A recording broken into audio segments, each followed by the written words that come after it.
Guys, so today we are going to start off. I'm going to introduce you to Escherichia coli, also aka known as E. coli.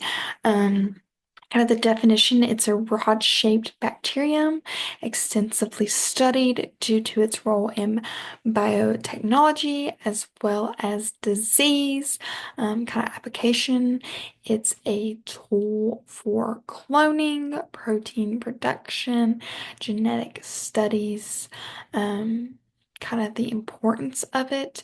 It's a model organism for medicine, for agriculture, and for industry. So this is kind of your introduction to Escherichia coli. And for the rest of this video, I'll be referring to it as E. coli if I say it.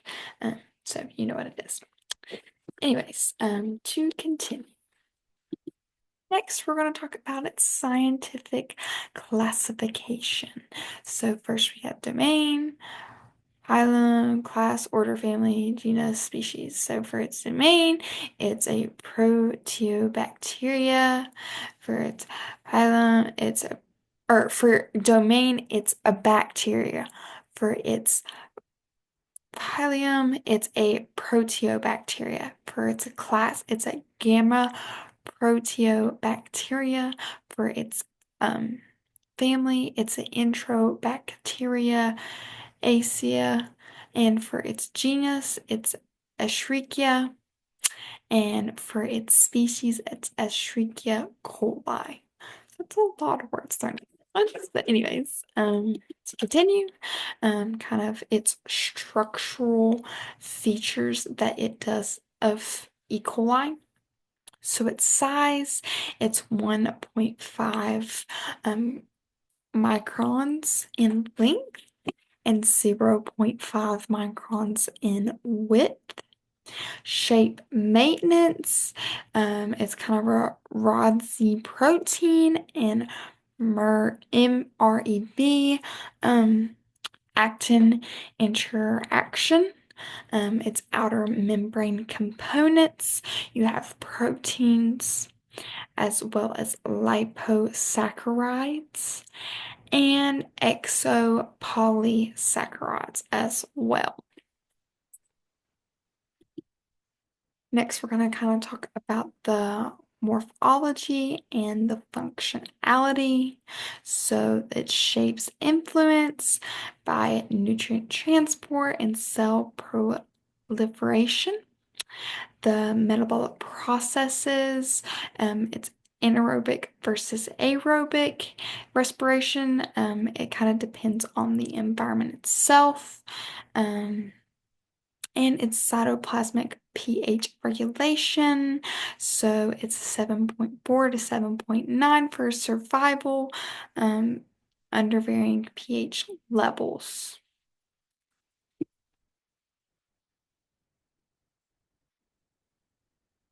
Next, we're kind of talk about the laboratory and what is its utilization in the laboratory. So for this, we have growth characteristics.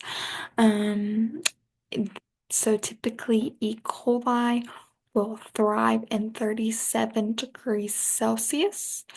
And it also, fun fact, has a rapid reproduction. So kind of how fast does system go, though, you may ask.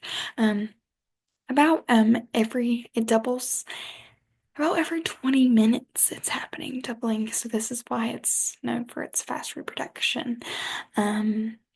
Flexibility, minimal nutrients is needed to and it can grow anaerobically as well as aerobically. So it's kind of flexible on where it's going, how it's growing, when it's growing, where it's growing. Research relevance.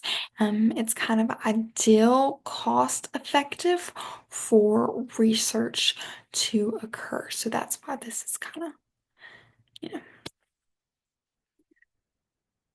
Okay, so next I kind of wanted to talk about the different kind of strands of E. coli. what exactly is there? Is there multiple strands? I thought there was just one, you may be asking. What is the different types of E. coli?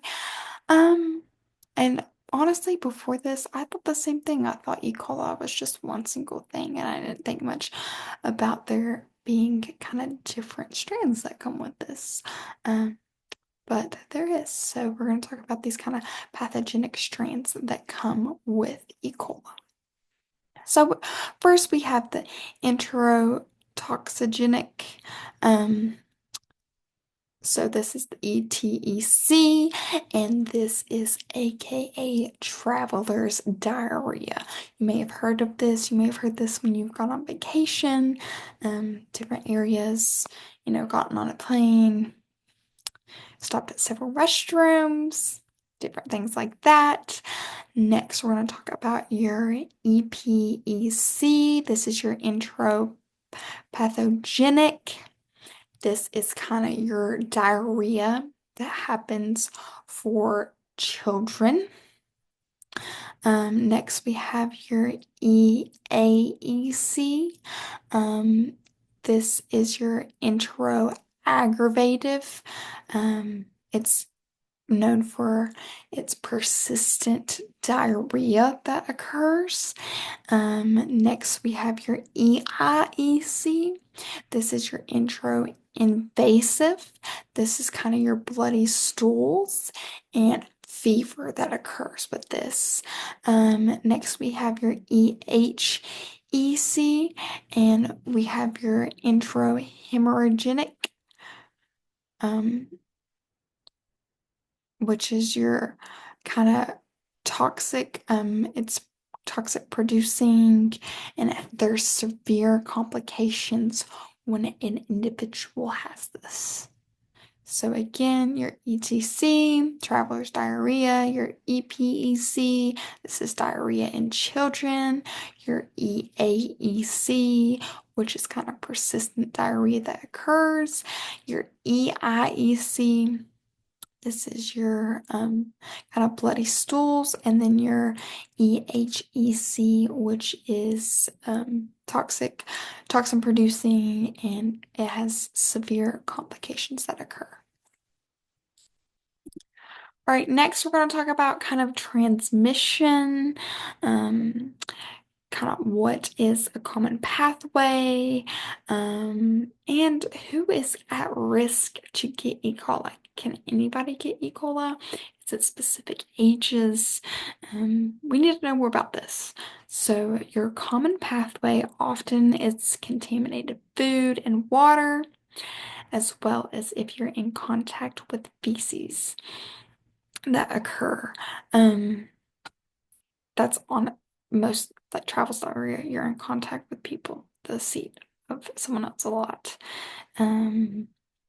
So your vulnerable population, typically this is your newborns, this is young children, this is elderly, and this is immune compromised individuals need to be these are your more vulnerable populations that occur. These are kind of these people need to make sure they keep an eye and keep contact, keep mindful when you're traveling, because this is often a lot of times where people will get this.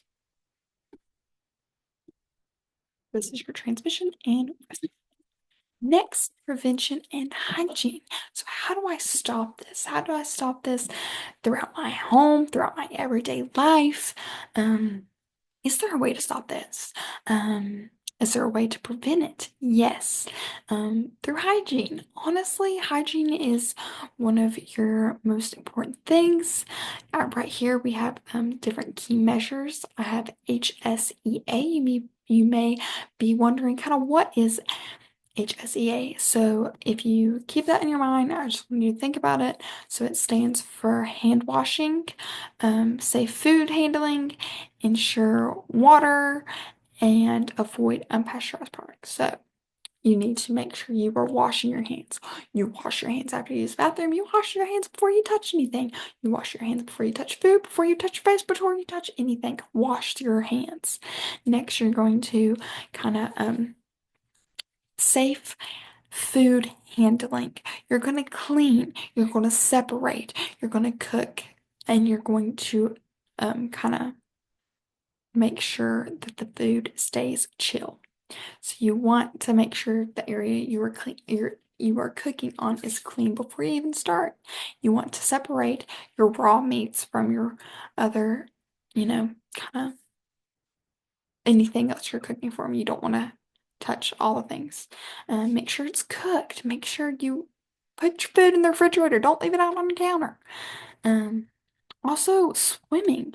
You may have never thought about swimming as kind of a precaution, but it truly is because, like if you're swimming in a pool, if you're swimming in the lake or the pond, you're going to be swimming, and especially as kids, need to watch out for this because, most of the time when you have little ones, you're swimming and the water, their mouth is just wide open, it's going straight down their throat. So, this is extra thing to be precautious of and to warn your children about.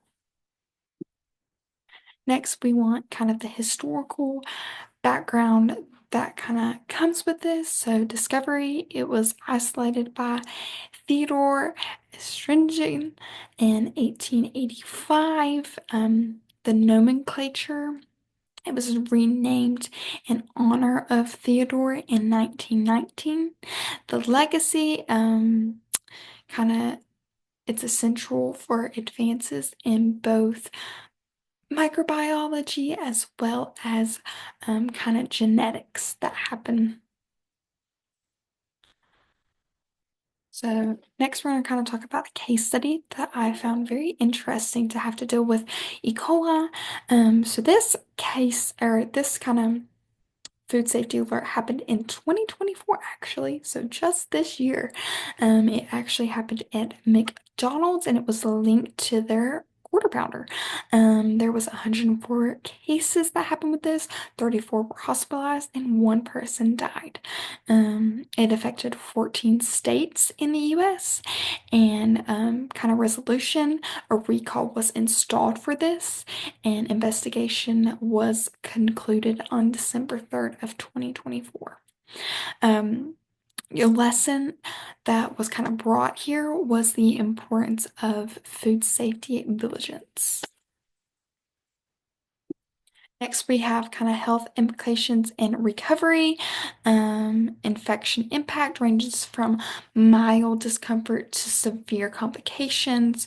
Your nutritional support, you may have a bland diet for recovery, like such as the DASH diet that's suggested often, and you need to make sure you are staying hydrated. Get those electrolytes in you. You're most of the time you lose a lot, so you need to make sure you're replenishing your body. And in severe cases, you may be prescribed an antibiotic. Right, next, we're going to have kind of your public health awareness of kind of what's going on, what do I need to know as an individual. So for annual cases, there's about 95,000 cases that happen annually just in the US. That's a lot of cases. As we saw from the case study, a lot of people were sick, a lot of people were hospitalized because of this. One person died. So 95,000 cases, just think there was only 104 and one person died out of the 104. So this is a lot. Prevention, kind of personal hygiene, making sure, like I said, wash those hands, make sure your countertops are clean, make sure you're separating food, make sure you're cooking it all the way, making sure you're kind of preserving it in the proper way as well as cleaning. And awareness of food recall. Most people don't think about it, but if someone, keep up to date. What's being recalled? Is eggs being recalled? Is a certain type of meat being recalled? You want to stay up to date because the last thing you want is to get sick with E. coli when it could have been prevented. In most of these situations, it could have been prevented just by you taking the necessary steps and precautions to stopping E. coli. And kind of the takeaway, using protective measurements to reduce infections and kind of the risk of it. So a lot of this is you can do. You can wash your hands. You can do this. You can do various different things to help stop yourself and to stop your loved ones and families from getting E. coli. Nobody wants it. I mean, you don't want to be sick. You don't want this all the using that you don't want it. So please wash your hands and wash your surface and make sure you're doing your due diligence and staying up to date because I think that's also very important. It's to stay up to date with what's going on and what food you should. And anyways, so that's it on E. coli.